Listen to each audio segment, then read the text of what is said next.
So let us see the question number third. The question number third, I will explain first, second and third part. Fourth part I will solve. Okay. Now the first question is 2 raised to power 2 by 3 and 2 raised to power 1 by 5. दोनों के बीच में क्या हो रहा है actually में multiply. If you see carefully, the base are same. दोनों की base कैसे है? Same है. So when the base are same, the power will be added. So हम क्या करेंगे 2 by 3 plus 1 by 5 करेंगे. अब 2 by 3 plus 1 by 5 पॉसिबल है क्या?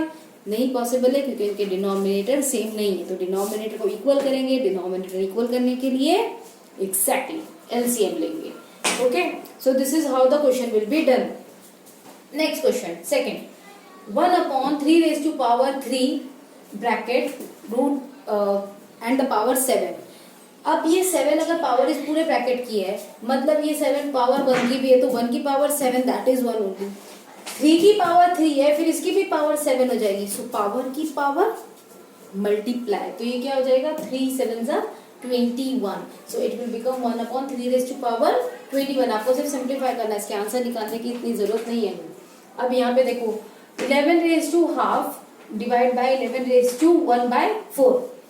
यहाँ पे 11 और 11 बेस कैसे हैं दोनों के सेम और क्या हो रहे हैं ये डिवाइड. तो जब बेस सेम हो डिवाइड हो रहे हो तो उनके पावर्स सब्ट्रैक्ट हो जाते हैं. तो आपको क्या करना पड़ेगा 1/2 माइनस 1/4 करना पड़ेगा. Okay, now coming on to this question. अब यहाँ पे इसका सोल्यूशन देख लेते हैं. यहाँ पे है 7 की पावर हाफ और 8 की पावर हाफ. दोनों की पावर कैसी है हाफ है. So can we write like this 7 into 8 raised to power half. लिखा जा सकता है इस तरह से. तो 7 8 ये हो जाएगा 56 raised to power half. ठीक है. अब देखो इसके आंसर्स के कुछ ऑप्शंस हैं जो आप लिख सकते हो. अगर आप आंसर यहाँ पे छोड़ दो फाइन, कोई बात नहीं. आप इसको रूट 56 लिखोगे क्योंकि हाफ पावर है दैट इज रूट 56 का. जब आप निकालोगे आंसर इस तरह से जब आप करोगे तो आपको देखो क्या मिलेगा. ये हो जाएगा 2 की टेबल से तो हो जाएगा 2 2 जा 2 8 जा राइट. फिर 2 की टेबल से हो जाएगा तो ये हो जाएगा 14. फिर 2 की टेबल से जाएगा तो ये हो जाएगा 7. फिर 7 की टेबल से जाएगा तो ये हो जाएगा 1. So that means it can be written as देखो 2 into 2 into 2 into 7 right.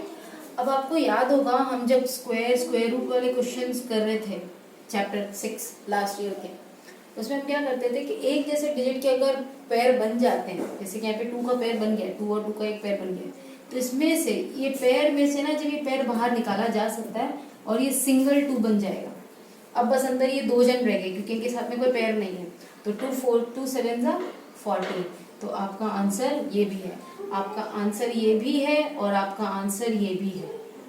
Okay, आप चाहे ये लिखो या ये लिखो इट डजेंट मैटर, लेकिन आपको पता होना चाहिए कि ये हुआ कैसे, क्योंकि बहुत ज़रूरी चीज़ें हैं जो हमें समझनी जरूर होगी कि 56 को हम इस तरह से भी लिख सकते हैं. Okay, so that was the question number 3 for you. Over here we have completed our chapter. So do complete your work, all the work and submit it to me.